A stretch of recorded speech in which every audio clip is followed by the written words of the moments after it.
原厂的软体上有什么使用上的建议？相信这段期间你们也对它有一定的熟悉度了。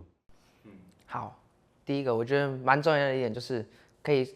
可以在教导路径上面，或者是转换姿态上面，就是后面多一点细项可以让我们去做调整。比如说，那个 NUT 换 FUT 的时候 ，Robot Guide 就可以用 L 去做撰写，然后加 Win Join， 但是 Octopus 就不行。所以我觉得这个部分就是对我们影响蛮大的。然后再来是 DO 讯号的部分，我认为真的 Octopus 可以把讯号然后做成一组因为各家手臂一定都会有输出和输入。那只是你就开多一点模块，那每家手臂可以依照自己不同的区域，然后去设定就好了。所以我觉得 DO 这个一定要写出来。那还有判断式的部分，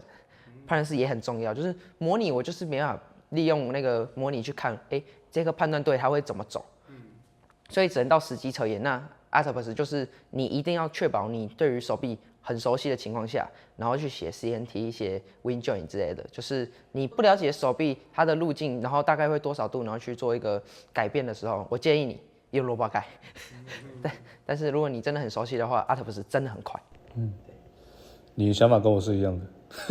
我也觉得那个输出输入那一块跟判断式那一块，一定要Octopus可以加进去，因为有时候我路径输出出来，其实那个判断式我还要看加在哪里。对，真的这点真的蛮重要的，感谢你们对原厂的一个建议。